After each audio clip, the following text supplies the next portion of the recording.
So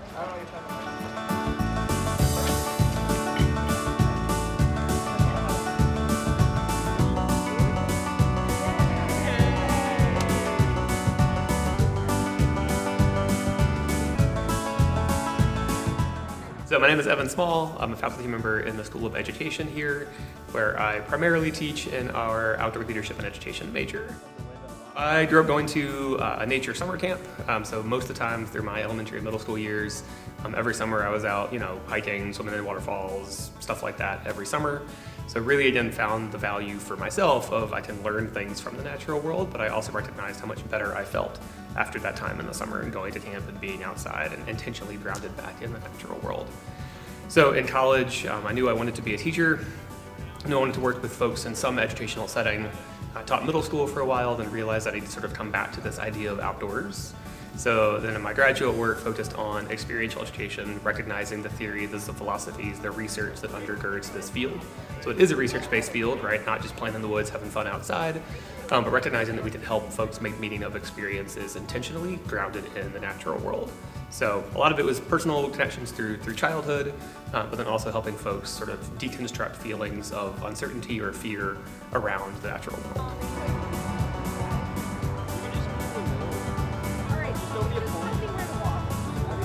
Experiential education is stemming from the progressive education ideas, and so thinking about human-centered, relationship-centered education that really gets folks to engage differently with content, with each other, with the natural world around them.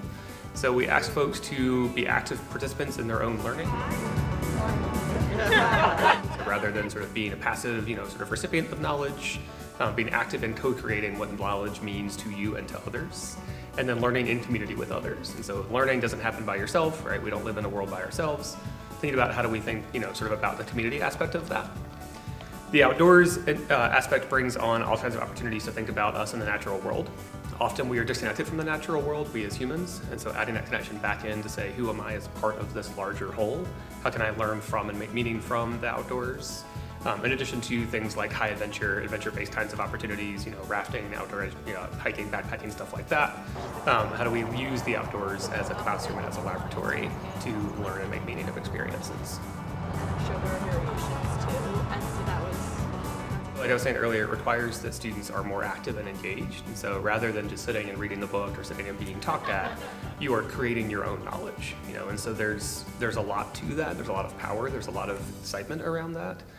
Kids are being asked to do new and different things than they typically do, so it isn't just come to class and show up and sit down, right? It's come to class, go outside, pick up a pine cone, let's figure out some things, right? Let's start to ask deeper questions.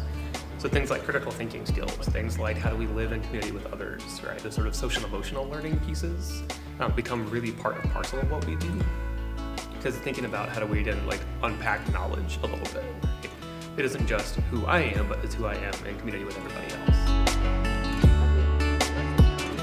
Part of it is, folks are going to show up, and especially when we're teaching outdoors, if the outdoors becomes your classroom, if it's raining that day, you're going to have to shift your plans, right? Or if it's really hot, or if it's really windy. And so using the environment what it presents you with.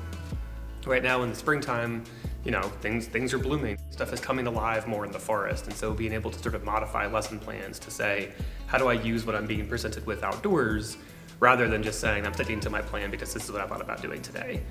Experiential education invites things like a human-centered and relationship-centered approach. And so, encouraging folks to show up how they are, right? Being upset or disconnected or tired or stressed or whatever, however you come to class that day is going to influence your learning, but will also influence the rest of our broader community. So it requires a lot of flexibility. So being intentionally flexible to say, I have a plan for the day, but I also have 5 other plans in case plan A doesn't work, right? I might end up combining elements from all of those plans to figure out what it is we actually do that day. So a lot of it is I don't really know what we're going to actually accomplish that day.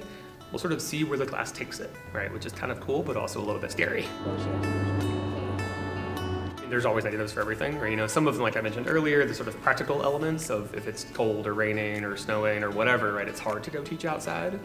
Some of it is, because it requires more of kids and of educators, it is hard, and it takes more effort. I'm go home drained at the end of every day because it just requires you to do and be more in that space.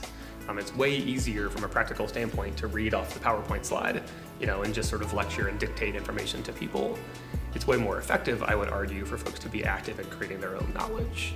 And so, yes, it is very challenging, and the benefits are huge in that space.